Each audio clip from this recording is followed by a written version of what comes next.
So last time I got off track a little bit and we ended up just doing some intro to the patriarchs and reading Genesis 12 and not doing too much, but this time we're going to read 13 and 14 and kind of talk about what's going on there. And the reason that I spent so much time on Genesis 1 to 11 is that is a very... The rest of the Bible spends a lot of time on Genesis 1 to 11. Okay, and if you want to pull out and look at the macro story is that in some way, shape, or form, life emerged from chaotic waters. Okay, and that's what happens in the beginning. The Spirit of the Lord is hovering over the chaos, and that's what happens after the flood. Life emerges from the chaotic waters. And so that's the creation myth of ancient Israel that matches the creation myth of some of the South American indigenous cultures.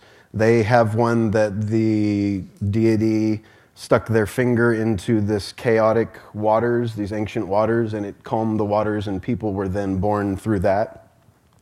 So this idea is there, and I mean, that's what you get in the yin and the yang, right? That's the chaos, and that these things happen. That's kind of the creation narrative of every culture. I mean, it varies, and then there's some different ones, and that's how it is. But the idea is that God is order. Okay, and chaos is the opposite of order.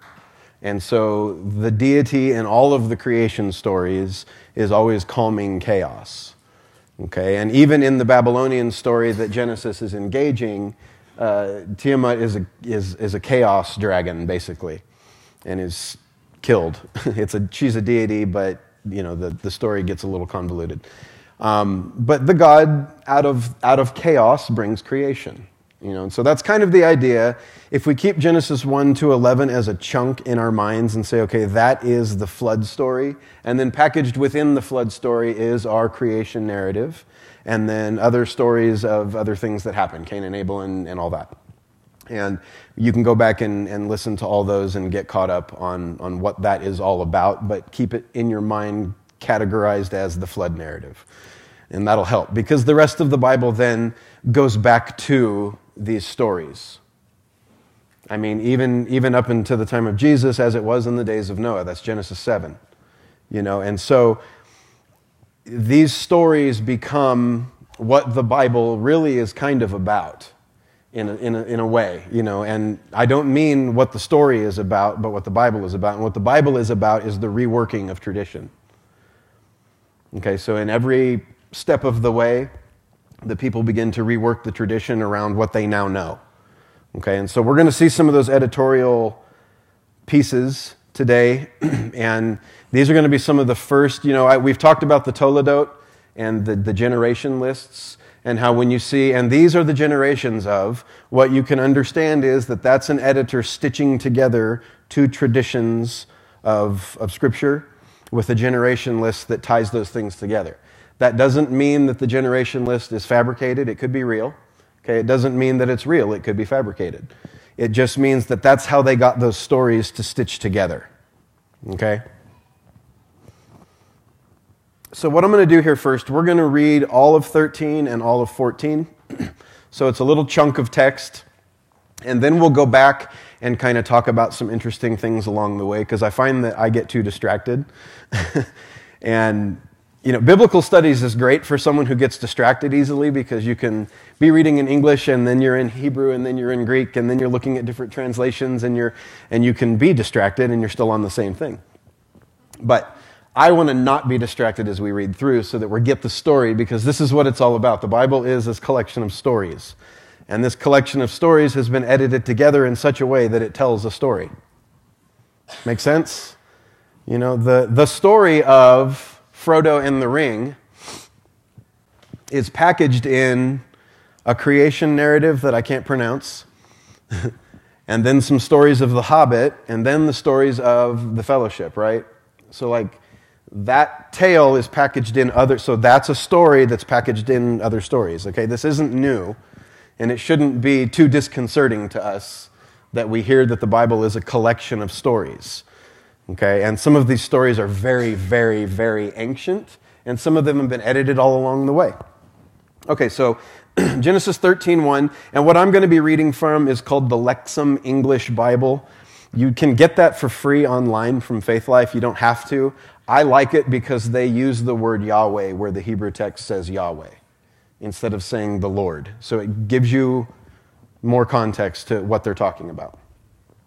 Then Abram went up from Egypt, he and his wife and all that was with him, and Lot went with him to the Negev. Now Abram was very wealthy in livestock, in silver, and in gold, and he went according to his journey from the Negev, then to Bethel, to the place where his tent was at the beginning, between Bethel and Ai, to the place where he had made an altar at the beginning, and Abram called on the name of Yahweh there. And Lot, who went with Abram, also had flocks and herds and tents, and the land could not support them so as to live together, because their possessions were so many that they were not able to live together. And there was a quarrel between the herdsmen of the livestock of Abram and the herdsmen of the livestock of Lot. Now at that time the Canaanites and Perizzites were living in the land. Then Abram said to Lot, "Please let there not be quarreling between me and you, and between my shepherds and between your shepherds, for we are men and brothers, or for we men are brothers. Is not the whole land before you? Separate yourself from me. If you want what is on the left, then I will go right. If you want what is on the right, I will go left." And Lot lifted up his eyes and saw the whole plain of the Jordan, that all of it was well watered. This was before Yahweh destroyed Sodom and Gomorrah, like the garden of Yahweh, like the land of Egypt in the direction of Zoar. So Lot it's really hard for me not to just pop things in here as we're going. So Lot chose for himself all the plain of the Jordan, and Lot journeyed eastward, and they separated from each other. Abram settled in the land of Canaan, and Lot settled in the cities of the plain, and he pitched his tent toward Sodom. Now, you got to be really careful when you read those verses. Now the men of Sodom were extremely wicked sinners against Yahweh. And Yahweh said to Abram after Lot had separated from him, "Now lift up your eyes and look from the place where you are to the north, and to the south, and to the east, and to the west. For all the land which you see I will give to you and to your descendants forever. I will make your descendants like the dust of the earth, which, if anyone were able to count the dust of the earth..." No, I'm not going to do it. Your descendants would be so counted. "Arise, go through the length of the land and through its breadth, for I will give it to you." So Abram pitched his tent, and he came and settled at the oaks of Mamre, which are at Hebron, and there he built an altar to Yahweh. And we're going to just keep going and burn right through 14 too. "And it happened that in the days of Amraphel, the king of Shinar, Arioch, the king of Elasar, Kedorlaomer, the king of Elam, and Tidal, the king of Goim, made war with Bera, the king of Sodom, and Birsha, the king of Gomorrah." How many of you knew about the war of Sodom and Gomorrah? A few probably? No? Nobody? Yeah. This is why we're reading it. This is in here. The king of Gomorrah, Shinab, the king of Admah, and Shemeber, the king of Zeboim, and the king of Bela, that is Zoar. And all these joined forces at the valley of Siddim, that is the Sea of Salt. 12 years they had served Kedorlaomer, but in the 13th year they rebelled. In the 14th year, Kedorlaomer and the kings who were with him came and defeated the Rephaim in Ashtaroth Karnaim, and the Zuzim in Ham, and the Emim in Shava Kiriathaim. Man, I did it. And the Horites in their hill country of Seir, as far as El Paran, which is at the wilderness. Then they turned back and came to En Mishpat, that is Kadesh, and they defeated the whole territory of the Amalekites, and also the Amorites who were living in Hazez and Tamar. Then the king of Sodom, the king of Gomorrah, the king of Admah, the king of Zeboim, and the king of Bela, that is Zoar, went out, and they took up battle position in the valley of Siddim, with Kedorlaomer, the king of Elam, and Tidal, king of Goim, and Amraphel, king of Shinar, and Arioch, king of Elasar, 4 kings against 5. Aren't you glad I'm reading all this right now? It's good. Now, it's like reading an epic. Now, the valley of Siddim was full of tar pits. And the kings of Sodom and Gomorrah fled and fell into them, but the rest fled to the mountains. So they took all the possessions of Sodom and Gomorrah and their provisions, and they left. And they took Lot, the son of the brother of Abram, and his possessions, and left. Now he had been living in Sodom.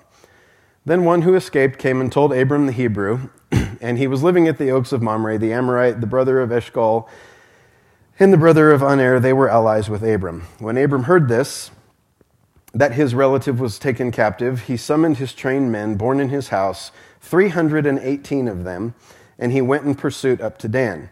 And he divided his trained men against them at night, he and his servants, and he defeated them and pursued them to Hobah, which is north of Damascus. And he brought back all the possessions, and he also brought back Lot, his relative, and his possessions, and the women and the people as well. After his return from defeat in Kedorlaomer and the kings who were with him, the king of Sodom went out to meet him at the valley of Shaveh, that is the valley of the king, and I can't resist. I thought he fell in a tar pit. Sorry. And Melchizedek, the king of Salem, brought out bread and wine. He was the priest of God Most High. And he blessed him, blessed and said, "Blessed be Abram by God Most High, maker of heaven and earth, and blessed be God Most High, who delivered your enemies into your hand." And he gave to him 1/10 of everything. And the king of Sodom said to Abram, "Give me the people, but the possessions take for yourself." And Abram said to the king of Sodom, "I have raised my hand to Yahweh, God Most High, maker of heaven and earth, that neither a thread nor a thong of a sandal would I take from all that belongs to you, that you might not say, 'I made Abram rich.' Nothing besides what the servants have eaten and the share of the men who went out with me will I take. Let Aner, Eshcol, and Mamre take their share." Okay. So we have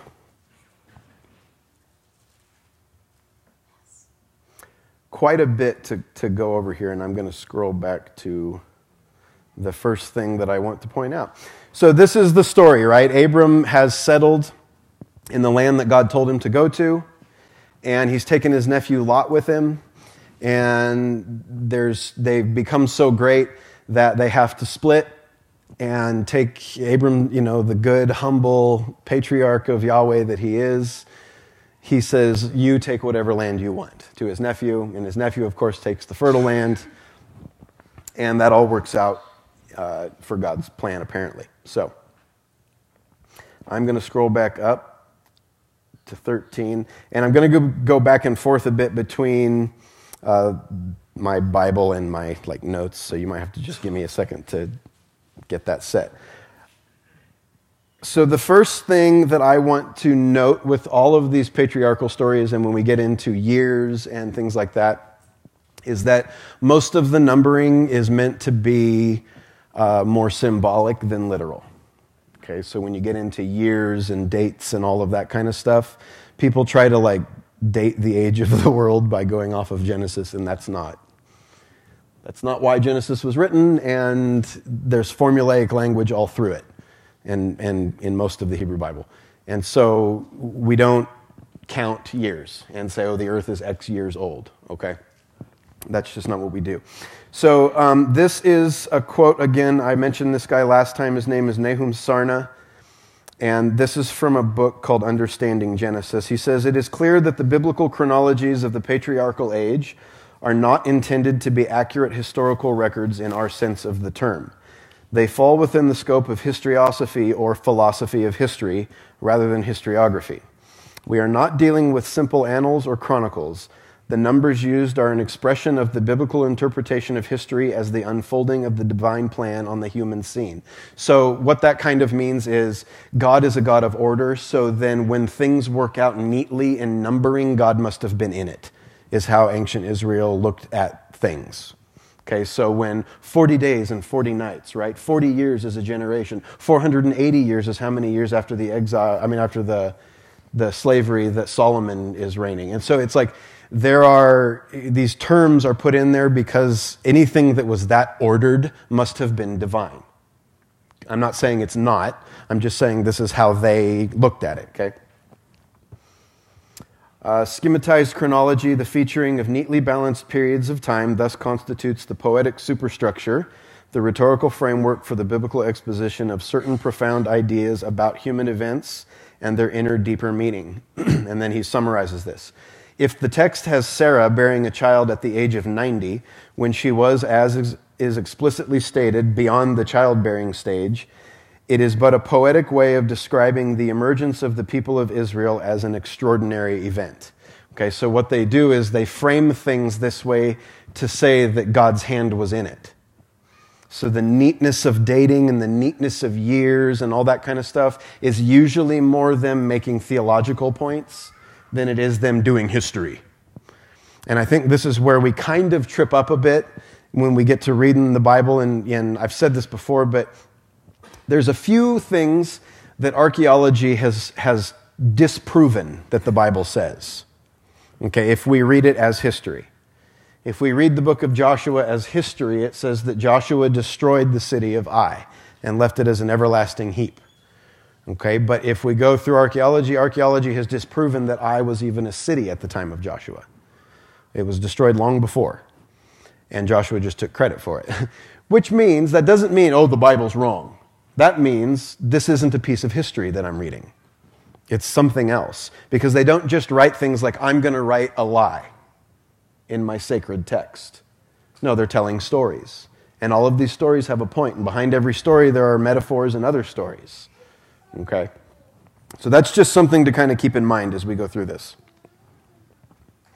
And then again, another thing we need to keep in mind, and this is something that kind of confuses people, the Abraham story, the Jacob-Isaac story, Jacob-Esau, and then Isaac, and all of them are most likely older than Genesis 1 through 11. Does that make sense? Okay. The patriarch stories involve some things that if they were later creations wouldn't have happened. One of those is one of the patriarchs marrying his sister. Okay, so Abraham marrying his sister is against the law in Leviticus.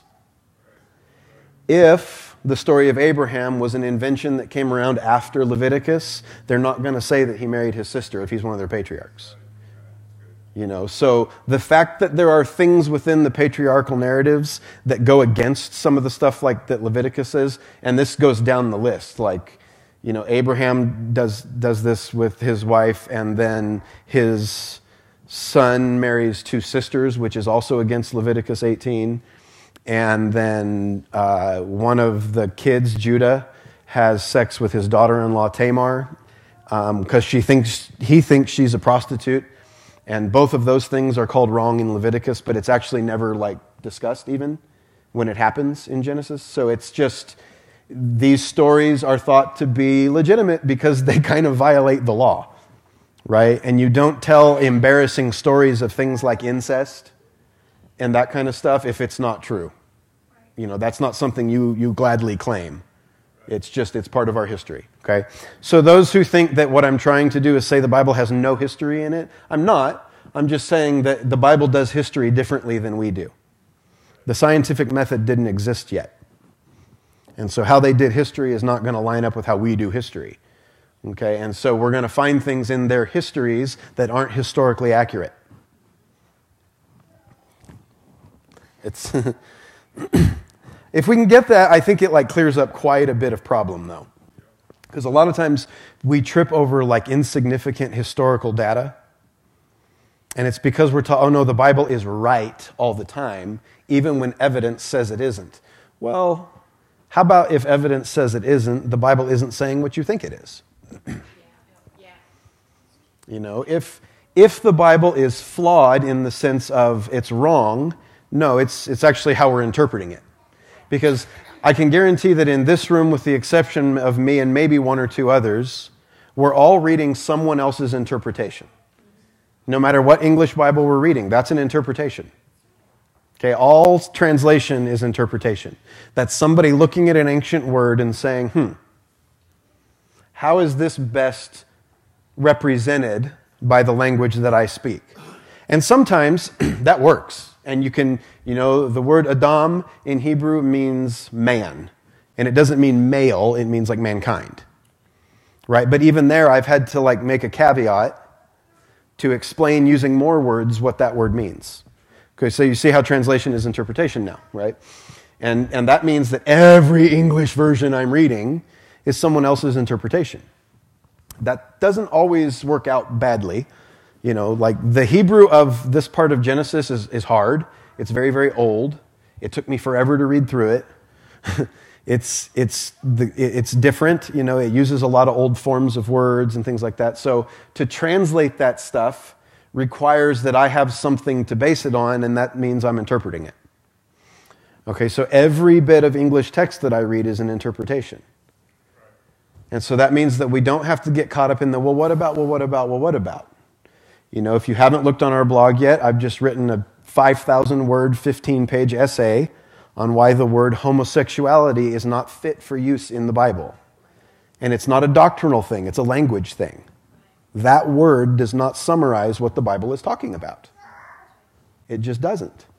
You know, and what you do with your own personal doctrine, I don't care. My job isn't to give you theology. My job is to give you material to build your theology. And how I do that is by saying, let's just read the Bible and see what it actually says. And it says a lot of things that our theologies don't like. And then we write fan fiction. I said on my podcast that I write 50 Shades of Grey type fan fiction in comparison to what other people do when they talk about God, right? I'm glad that most of you don't get that reference. And what's bad is I could say what it's fan fiction about, and most of them, they'd be like, I've never seen Twilight either. That I know that is so gross. I blame my wife. So, yeah, Abraham marries his paternal half-sister. Jacob marries two sisters. Judah and Tamar are father and daughter-in-law. Reuben sleeps with his father's concubine. And all of those are evidences of early dating, i.e. before Leviticus. Okay, so when we get into that discussion, when you hear me saying things like, oh, this isn't very old, you don't throw out the, oh, well, Caleb doesn't think any of the Bible is very old. Yes, I do. It matters. Okay. Haran, which features heavily in the Abraham epic, is attested outside the Bible in the Nuzi texts. And the Nuzi texts are clay tablets from the Hurrian time, which is like 3,000 years before Christ. Okay? And they're clay tablets, and they're like wedge writing, and they pretty much are validity to the Abraham story. Because a lot of what is in the Abraham story appears in these texts. And so it's given scholars like a outside the Bible, very, very ancient collection of writings that kind of validate, because we don't have anything from this time. There's no outside the Bible version of Abraham. You know, he just kind of is in the Bible and that's it. And we haven't found anything else. So these things are so old that, you know, you find something like that confirms all of the place names and a lot of the data, and all of a sudden, hey, that's important. Also in these texts, there is a status called wife-sistership, where a woman is sold as a sister. And I know that we don't like that in our modern terminology, but sold means she's given protection. And the person paid for her, and so he better well protect her because that's an investment. We don't like that. I get it, but it's just how it was. Okay? And then after she's sold as a sister, then she's sold as a wife. And what this does is it gives the woman greater protection in the home than just a wife. Okay, it's like today we call, like my mom calls Gabby her daughter-in-law, but we're not brother and sister. You know, so kind of the same idea, and it's just a way for that daughter/wife to also get inheritance from this family. Because she's left her father's house, right? And there's nothing there. So it's protection, it's ensuring, you know, this is an ancient world where people get eaten by things and killed by people. And you live in a tent. And so having that assurity is nice. Assurance, surety, same thing. Or you can just read the text for what it plainly, literally says, if you want to. And assume that they actually were brother and sister. They might have been. You know, this is ancient time, and there's not a lot of people around. And Abram comes from a culture that is not Israel, because it's pre-Israel. So they have customs that he worshipped other gods, or at least his family did. Never says really that he did. And then, again, rare Hebrew accounts for like 11% of the total text of this time. So all of these things kind of come together to say, okay, A, this is a rough piece of text to interpret. B, it's very, very old. C, it's older than Genesis 1 through 11. And again, we don't read the Bible in chronological order just because it's there. That's not the order it was written in. That's the order it was edited to. Okay? And I think that's where I'm going to stop on all of my verification of the dating. And that's more for someone who watches online who thinks that I don't think that the Bible is old. Okay, so let's go back now. 13:1. Then Abram went up from Egypt, he and his wife and all that was with him, and Lot went with him to the Negev. Now the Negev means the south in Hebrew, but it's also a place, and it's the desert south of Jerusalem. Okay, so they don't say the south there. They do. What a bad translation. That says the south. That should say the Negev. The Negev is the desert south of Jerusalem, just like I said. So it's also the word for south, and so this is where we get another shining example of translation and interpretation taking place in the New King James. How do they go up to the south from Egypt?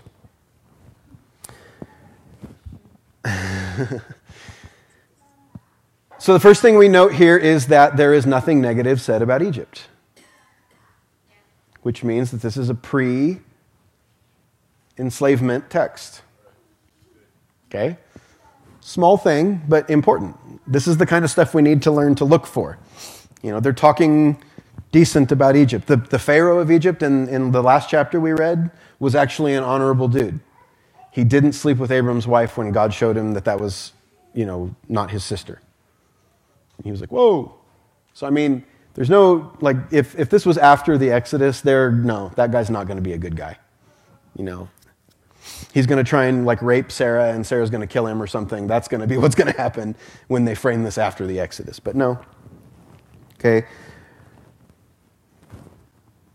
Let's just keep going, and we're going to go down to verse 7. And it says, "And there was a quarrel between the herdsmen of the livestock of Abram and the herdsmen of the livestock of Lot." And then the next sentence is another bad translation, is our first real called out editorial note in the Bible. Now at that time, the Canaanites and Perizzites were living in the land. Okay? Those words mean that at the time of this piece of editing, the Canaanites and Perizzites were not living in the land. Which means what? Which means this is after the time of Joshua that text is being edited. Okay, so you see how the Bible kind of jumps through history, doing it leapfrogs. Okay, so the story is very old, the editorial hand is not so old. It's old to us, but not compared to the text. And this kind of stuff, it's not doctrinally important, but it's our proof that there's another hand in the text at times. And our reasoning for looking at things a little more intently, and our reasoning for taking things and saying, now, what's actually going on here? Okay?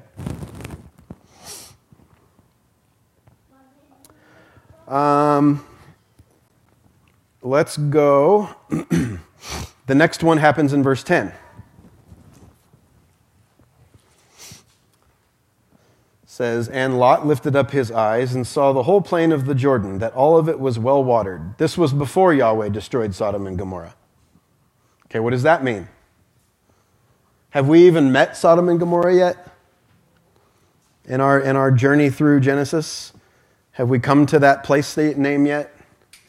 No. So once again, we have a later editor letting his reader know, oh, well, actually, this was before that. The story, but this was before that. And if they know the story, it's after. Okay?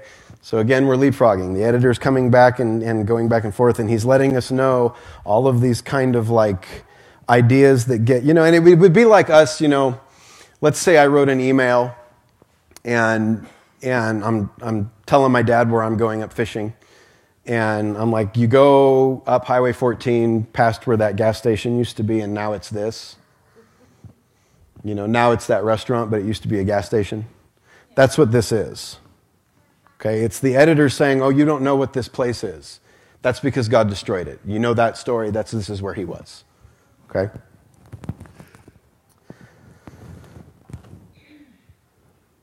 And Abram, according to the plan of God, settles in the land of Canaan, and he pitched his tent toward Sodom, or Lot did, and he pitched his tent toward Sodom. Whoop.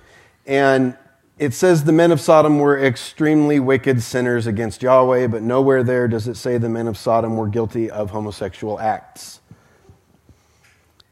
And we'll get more there when we get to the actual story, but I want to keep pointing that out, because never does the Bible actually say that this was the problem with Sodom.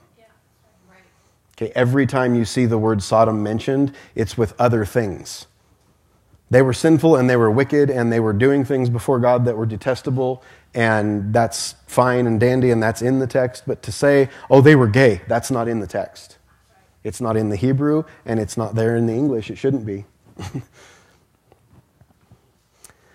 Okay, I will make your descendants like the dust of the earth. Who has the sand on the seashores?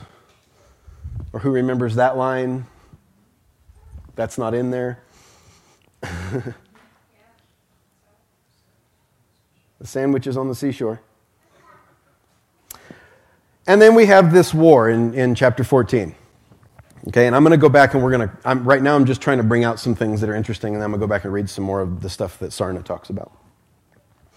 And we get all these kings, and these people are all up to battle with each other, and through all of this, okay, and I did say something, but verse 10, the valley of Siddim was full of tar pits, and the kings of Sodom and Gomorrah fled and fell into them, but the rest fled to the mountains. So they took all the possessions of Sodom and Gomorrah and all their provisions, and they left. Obviously, this isn't talking about raiding the city. This is using the name Sodom and Gomorrah to talk about the army. And so there's some debate. Is the king of Sodom, is it actually the king of Sodom, or is it like the head of the army who fell into the tar pit? Okay, so that's one of those that I've heard scholars say both. Okay, obviously this is a later editing thing, but it's like, they're reading the text, and I don't think they're dumb. I think it's probably more accurate to say this was probably one of their leaders who wasn't necessarily the king. Okay, and then we get down to, and they took Lot, the son of the brother of Abram, and his possessions, and left. Now he had been living in Sodom. Then the one who escaped came and told Abram the Hebrew, and this is the first time we get this word. And it is widely debated as to what it means. In most English texts it says Hebrew, but the word can just as well mean from over there, the guy from out there. And it can also mean Hebrew. This is just kind of the nature of the Hebrew language, and that sometimes words mean multiple things and consonants overlap. And the scholars who fall on the side of it being like a people name say, oh, this comes from his father, Eber. And the scholars who fall on the side of it being like a designation on where you're from bring in other texts where people are called, even in the Bible, so-and-so from outside. And it uses this same kind of setup. So what we do with that, in Hebrew is kind of a later designation for this people group too. So whoever decided that means Hebrew is coming at it from this side of history. Does that make sense? Okay. It's like in chapter 12 where we have Ur of the Chaldees, and Chaldees aren't, that's not a name that's been given yet. So it can't be Ur of the Chaldees because the Chaldeans are Babylonians, and they're not around yet. They are, but they're not there. And Ur is nowhere near their territory. Okay, so there's this little line here, and I want to show you this not for the sake of changing your doctrine, but for the sake of showing you how ancient interpreters worked with the Bible. Okay? So in verse 13, it says, Then one who escaped came and told Abram the Hebrew, and he was living at the oaks of Mamre, the Amorite, brother of Eshcol and the brother of Aner. They were allies with Abram. When the ancient and not so ancient rabbis translated the Hebrew Bible into Aramaic. It's called a Targum, proper. Any translation of the Hebrew Bible is technically a Targum, but specifically the Aramaic translations of the Hebrew Bible are called like the Targums, okay, because they're Aramaic. And when they do these translations, they interpret along the way. And so instead of like, you know how today you'll get a commentary, any of you who read those like me, because we're in the nerd club together, and there'll be all these footnotes, right? And like over half the page is notes on why they've translated things a certain way for the commentary. This is kind of what a Targum is without the convenience of footnotes. So the notes are just in the text, in the translation. And it's just, you're supposed to know what's what, like this part's scripture, this part's interpretation. If you knew your scripture better, you'd know. This is kind of how they thought about it. So I want to read, this is from Targum Pseudo-Jonathan, and this is not the main Targumic tradition. Onkelos is, and that one is a little more in line with what the Bible actually says here. But this is a well-respected piece of sacred writing in Judaism, these Targums are. And this is a good example of how like biblical interpretation looked in the ancient world. Okay, we remember what it says. One who escaped came and told Abram the Hebrew. Okay. And this is from Targum Pseudo-Jonathan. I'm going to start with verse 12. They captured Lot, the son of Abram's brother, and his possessions, and departed. He had settled in Sodom. Then came Og, who had escaped from among the giants who died in the flood. He had ridden upon the ark, and there was a cover over his head, and he was sustained from Noah's provisions. He had not escaped because of his own merit, but that the inhabitants of the world might see the power of the Lord and say, did not the giants who were there from the beginning rebel against the Lord of the world, and he wiped them off the earth? When these kings waged war, Og was with them. He said to himself, I will go and inform Abram concerning Lot who has been captured, so that when he comes to rescue him from the hands of the kings, he himself will be given into their hands. So he came on the eve of the day of Passover and found him making unleavened cakes. Passover hasn't happened yet, by the way. And he told Abram the Hebrew, who was dwelling with the vision of Mamre, the Amorite, the brother of Eshcol and Aner. These were the allies of Abram. So you hear what happened there? There's this whole story about this Og, who is a giant, who's a descendant of the Rephaim. And we'll get to them in just a second. And he stowed away on the ark, eating the food that Noah had kept without Noah knowing. And look, there's a lot of animals on the ark. It's very, well, he could have. You know, maybe he's back in like the fecal tank. And just kind of hiding. Nobody's going to go back there. It stinks, you know. And he's a big guy too, so. And he wants to trap Abram because these giants are evil to the core, right? And how he's going to trap Abram is to come and tell him that someone has Lot, and then Abram's going to go, he's going to be captured by these kings. Now, anybody know who Og is? He comes around later again. He's in Numbers and Deuteronomy quite a bit. He's the king of Bashan. Okay, and he's a giant. And his bed, like, they give the dimensions of his bed, and it's his grave, but they call it his bed. And it's 13 and a half feet long and 6.5 feet wide. So he was a big dude. Okay? And if you're a Jew or an Israelite whose average height is 5'2", and you come across a guy that's 13 and a half, you're going to think this person is a descendant of a deity. You know, you're not going to look at that and think, this is normal. You're literally twice my size, actually more. You know, so these are not like, oh, he's 6'8". You know, like, no, this dude, his bed's 13 and a half feet tall. That's long. Even if they gave him a few inches for comfort, let's just say he's 13 feet. You know, yeah. You're going to think that, and when you think that, you need to explain where these kind of beings come from. So what do? You call them Nephilim. And you say that the reason for the flood was that God was actually trying to wipe these things off the face of the earth. Because these giants, they kill everything. Right?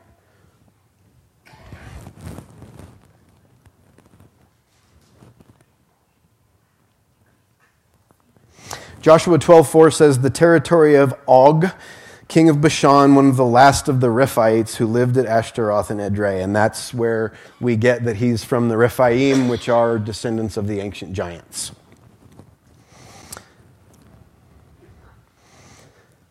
So that wasn't for anything doctrinal. That was just to show you that the Targum Pseudo-Jonathan is very, very, very, very, very old.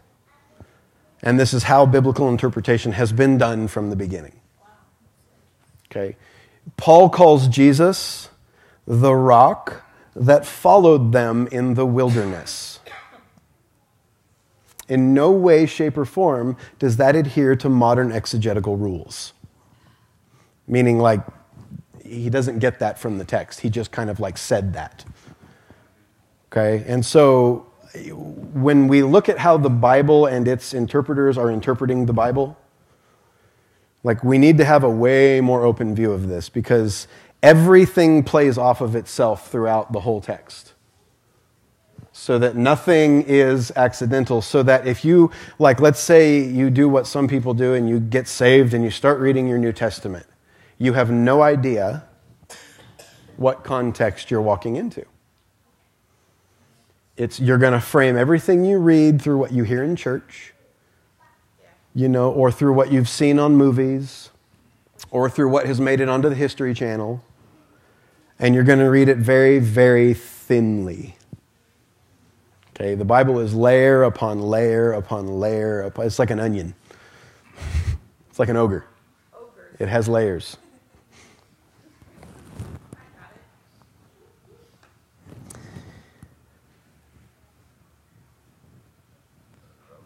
So then we have, let's skip over some more things. Now, what I will say here is, if you want a good general commentary of Genesis, pick up Nahum Sarna's Genesis 1 from the Jewish Publication Society. He does a good historical and linguistic thing with Genesis and covers all of the bases. And there are some things that I might tweak, but he's way smarter than I am. Let's go to...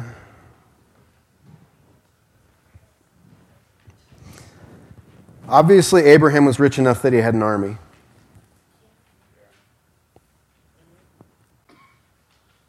Okay. 17 and 18, 19, that realm where he meets this guy that Christians just love to talk about. After his return from defeating Kedorlaomer and the kings who were with him, the king of Sodom went out to meet him at the valley of Shaveh, that is, the valley of the king. And Melchizedek, the king of Salem, brought out the bread and wine. He was a priest of God Most High. And he blessed him and said, "Blessed be Abram by God Most High, maker of heaven and earth. And blessed be God Most High, who delivered your enemies into your hand." Now, 1, 2, 3, 4 verses, a few more. And this dude doesn't appear like one other time in the Old Testament. He's not a major player. He doesn't do anything very important. And for some reason, Christians everywhere, not here because we don't talk about characters this way, but think that Melchizedek is the Old Testament Jesus. And it's like, what? His name isn't even Melchizedek. Okay, if you look at it in Hebrew, it's written as an honorific. And the words are Melchi, and then there's this little thing called a makef, and it's a hyphen, basically. But when you see one of these in Hebrew, the words have to be joined together. You can't take them but they are not necessarily one word when this happens, okay? So the words are Melchi and Zadek. And Melchi means either my king or king of, and Zadek means righteousness. And so it's either my king is the righteous king, or I am the king of righteousness. Okay? This is an ancient Near Eastern honorific given to most kings in this area. That same Targum Pseudo-Jonathan that I just read from calls him Shem, son of Noah. Because he's dwelling where? In Jerusalem. And the Semitic people are descendants of Shem. So the father must be the king of Jerusalem. Okay. Does that make sense? Like when you trace, I'm looking at you because you're trying to get it. Semitic people come from Shem, the son of Noah. Like their line is traced through Shem. Okay? Israel is Semitic. They are a Semitic people. So the reason that the Targum identifies Melchizedek as the king of Jerusalem with Shem is because it gives Israel like right to the land. It's theirs anyways. Okay? That's why. And the Old Testament does this too. It's not quite so blatant as when the Targum does it, but the Targum just outright says Melchizedek, the king of righteousness, that is Shem, the son of Noah, is how they say it. So what we're supposed to believe is that Shem went south, settled in Jerusalem, set up a city, and started to worship God, according to the Targum. The Bible actually doesn't say that. The Bible just says the righteous king. And guess what? There's a lot of them that took that name. In Joshua, there's one named Adonai-Zedek, and that means Lord of righteousness. So it's an honorific that they take. It doesn't need to be a person. It's not Shem. It's not Jesus. It's just a guy who happens to be a priest who lives in an ancient city. This happens. There's another city called Ugarit that was way before a lot of the Bible stuff. And there's a temple there, and there were priests, right? And some of them were called righteous, and they offered atoning sacrifices. Okay, so we see what's going on. So this guy comes out to meet him.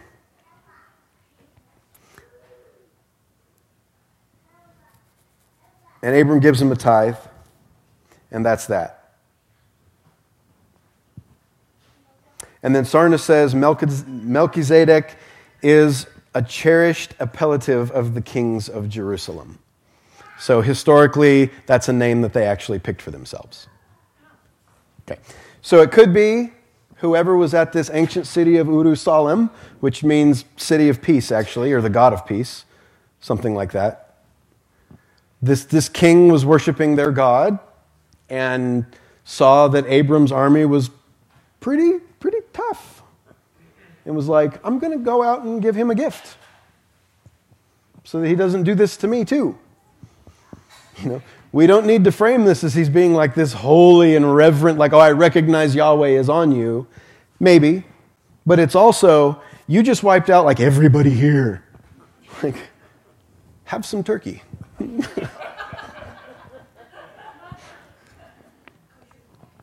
Yeah, I didn't say bacon. Although that law hasn't come around yet. You know, Philo, he's a ancient Jewish Greek guy. You know, he wrote a lot about the Old Testament, and his allegorical interpretations of the Bible are something that like all the church fathers used, and he's been throughout church history been important. And he was a Jew; he wasn't a Christian because he was before Jesus. And Philo says that of all the animals that are unclean, that God called the pig unclean because everyone who has eaten it knows that it's the most delicious animal on earth.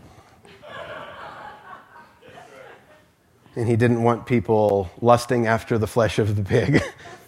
Like, wow, good for you, Philo. Philo must have had a bacon cheeseburger at one point. Like before his conversion to Judaism, he had some bacon and he's like, oh, and then he converts and they're like, well, you can't have that. And he's like, whoa.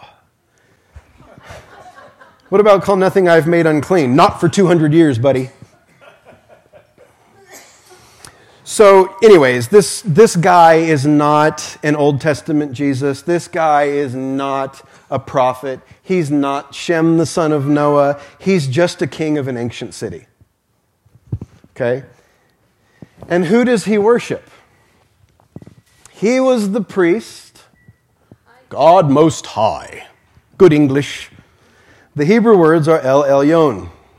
And those are actually two different deities that get stuck together. El was the chief god of the Canaanite pantheon, and Elyon was the warrior. He was the high god of war, basically. And then here, I think it's the next verse.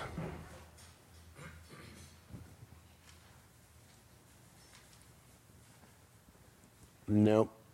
Let me go back so I can find it.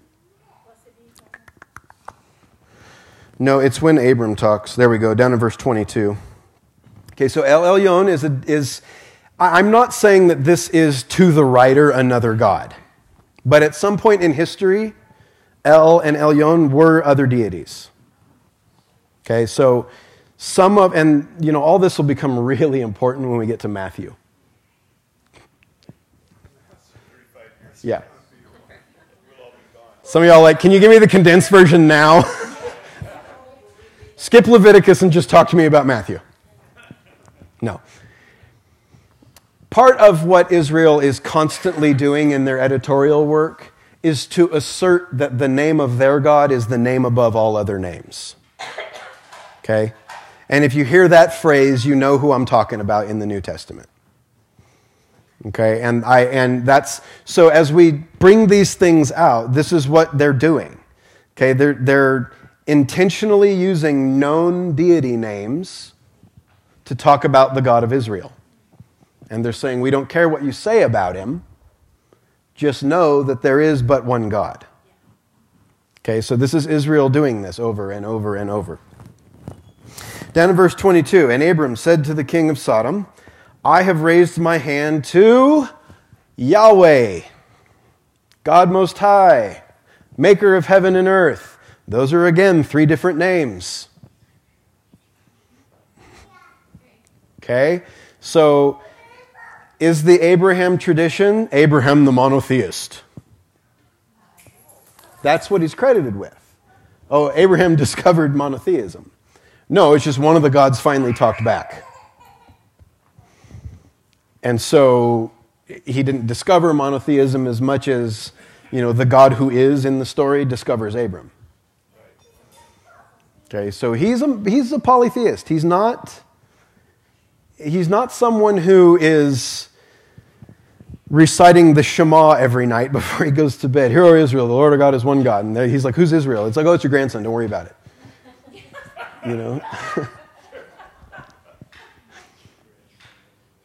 No, and actually God says to Abram, and to other characters before the Shema comes around in Deuteronomy, I think.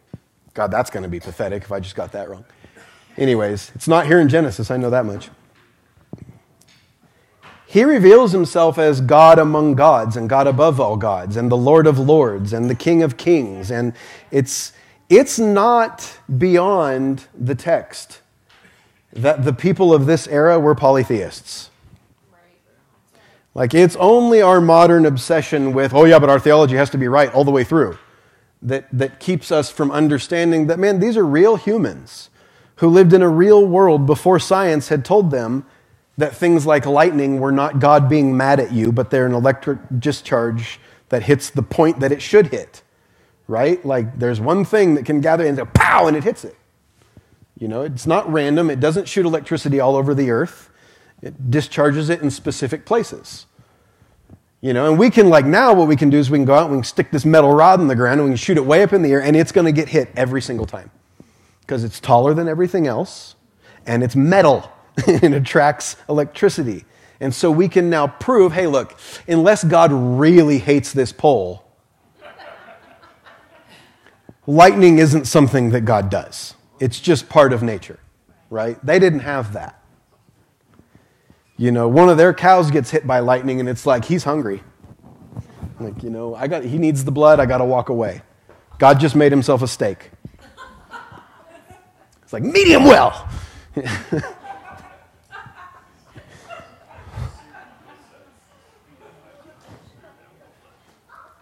No, so they have this idea. And look, so then what do? Do you believe that one single deity? I think polytheists are actually way more honest than most Christians, right? Because do you believe that one single deity gives life and causes death, causes childhood cancer and heals people of colds? Is that the same deity? Or do we believe that, he's only capable of this stuff, and this stuff he just kind of doesn't do anything about? Or do we believe that he actually is or he has an agent? Well, the polytheistic people just said, oh no, there is a God of love, but there's also a God of hate. And there's a God of life and there's a God of death. And look, I mean, that's far more honest than we are about our God. Because we only attribute to our God the things that we like. Like, well, if life is going good and all the good things are happening, and it's like, okay, now God is good. But like, if we read our Bible, like, let me preface all this. I'm not saying that God does things to people. Okay? My theology is that God doesn't do that because he's far too interested in other things to afflict you. Okay? Like, he's got bigger fish to fry. And this works for the devil too. But the text says, like in the case of Job, right? That God allows this thing to come and attack Job. Look, I've said this before, Job is a play. It's meant to be read as a play. It's not meant to be read as history. But who cares? It still says what it says. And we don't really get to get around that. And so at least ancient Israel is consistent with what they're saying. They believe that God is in control, and they believe it. So if the firstborn of all of Egypt is wiped out by something, it's got to be the Lord or his messenger or one of his angels. Did that happen? Don't know. Egypt doesn't record it. Yeah, you would think that, if there was an outbreak of some kind that cost them the death of everything firstborn in their entire culture, like that would be recorded, right? But we're not in Exodus yet, so there's other reasons it might not know. That's embarrassing. If a bunch of slaves overthrow a culture of millions. And so, no, you're not going to record that. You're going to skip right over that in history and say, never happened. But then you got archaeology. So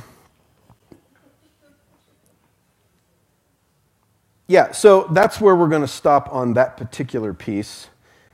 And I just want to see if I had anything else in my notes that I needed to read. No. So here we have this guy who gets in chapter 12, 2 before this, out of nowhere just kind of is there and gets called. And there's no like childhood. There's no, he grew up with favor and wisdom and knowledge of God and man and all that stuff. There's no background to his family. It's just you get the genealogy list. That's the credit roll after the final scene of the Avengers movie, right? Called The Flood. And then there's the credits, and then there's that final scene. It's like, oop, there's the Tower of Babel. And then there's another generation list, and then Abraham.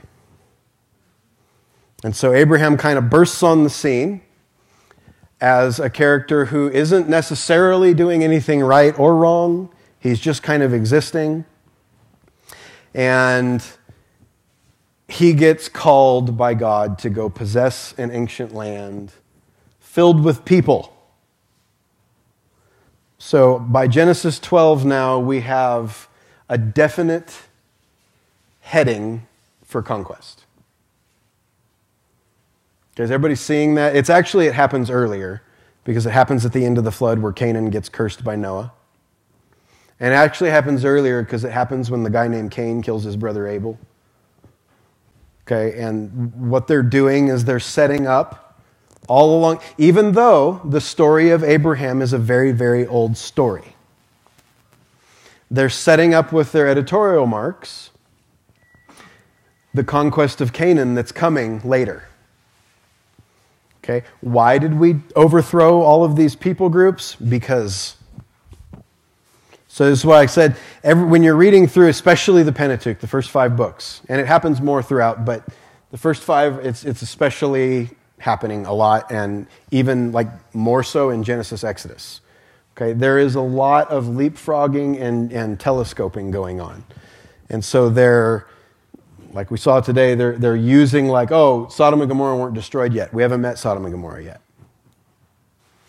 So this is them leapfrogging something, putting something in that's from their time that people know. Like, notice they don't explain Sodom and Gomorrah either. Now, there was this ancient city. So that means that at the time of this editing, the piece of text that contains the Sodom and Gomorrah story was already Scripture. because you already know that part. And so where I find this little editorial mark doesn't matter, because you already know that part. You know your scripture, you know. So we're going to say, oh, Sodom and Gomorrah weren't destroyed yet. It's like Adam saying, for this reason, a man shall leave his mother and father. Who are they? He doesn't have any. He's formed of dirt, and he doesn't have kids yet. You know, so these are editorial hands coming back in and saying things that the characters aren't going to say. And again, this isn't to make us like, oh, well, don't have any security. Like, well, look, if your security is bound up in an ancient text, let's do some inner healing work and get you secure in Jesus since you're a Christian. But if you're wanting to know a little bit more about like what they actually say, okay. You know, the Bible isn't put together to be a theology. It has multiple theologies. That's why there's a lot of argument. And people say, oh, it's simple. It's not simple. People who know a lot more than any of us know make very good cases for what they say. You know, the Bible presents theologies, multiple, and varying in historical scope too, their theologies. You know, the God of Genesis, the God of the Garden of Eden, doesn't know everything, can't see everything, and isn't all-powerful. He comes looking for Adam. Where are you? It's not a rhetorical question. He really doesn't know where he is. You know? He could have just dealt with sin right there. Why not? Like, I mean, that's thousands of years of garbage that could have been saved if he would have just crucified Adam.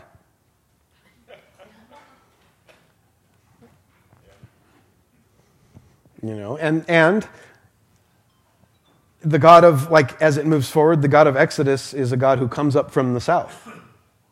Like, he lives in a location. Like, he lives somewhere. Okay? He's not omnipresent, is the way that our modern theological constructs have framed it. Okay? The Bible doesn't do theology. It does theologies. And part of our problem is that we take it as a book, and we say, oh, well, this is a book. And it's not. It's a leather-bound library. Okay, and each of those little things that you call books, they're chapters. Okay, and they're individual pieces of a chapter. Probably isn't good because then that makes it a book. But they're individual pieces of correspondence, and there are pieces in them that stitch them together. Okay, and that means that none of this. The Bible isn't written in a vacuum. It's not written by perfect people.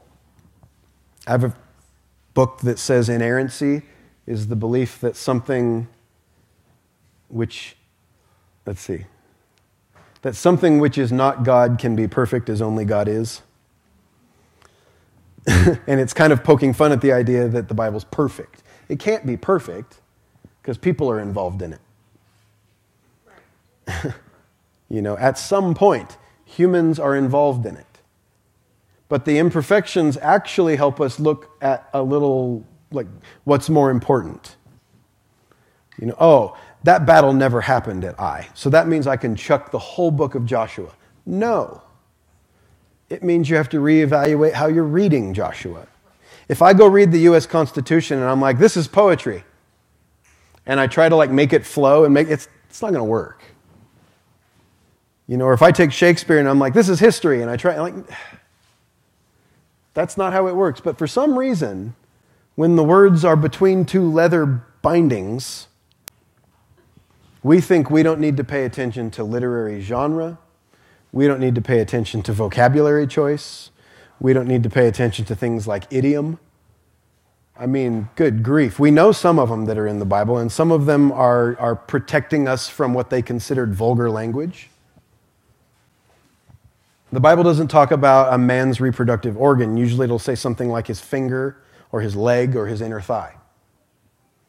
Because to talk about the individual piece itself would be vulgar, and because most of these texts are read in the synagogue.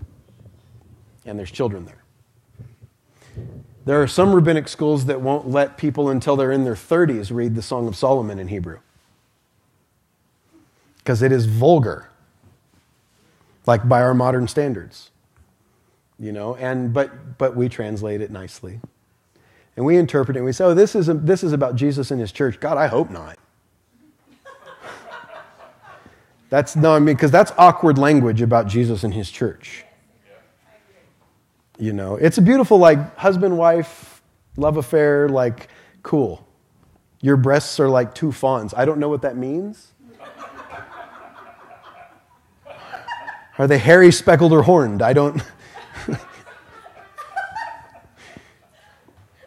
But apparently that was romantic back then, so no. So the language isn't put in a way that it's like, they weren't thinking of America in the year 2000, right? And thinking, oh, well, how can we write this so that it best conveys our theology to people 5,000 years from now? They had no concept of 5,000 years from now. You know, to ancient people, the world is like ever-ending. The sky is always falling. And this is why, like in the New Testament, you get that at this very age, you know, not long. And Jesus says not long, and it's been 2,000 years. And it's like, well, that's because for them, the world is always ending. You know, Rome is always marching. Assyria is always marching. Babylon is always marching. The world is always ending. You know, and when we get to apocalyptic stuff, you're going to like that, because then you start to see, like, the apocalyptic vision in the Old Testament is where you see Jesus. All of a sudden, he starts to make sense. And you don't have to go like, well, he's in Genesis, right? Because Elohim is plural. No, that's not what that means. Elohim is just a plural word. You don't have to say Trinity. You don't have to overlay modern things on ancient words. Okay, so next time we're going to get more Abraham. And I think we're going to get into the Hagar story. I'm not 100% on that, but do you want to come tell people what to do? Yeah, well, food's here. We're done. I don't. Yeah, so you're dismissed and to eat then.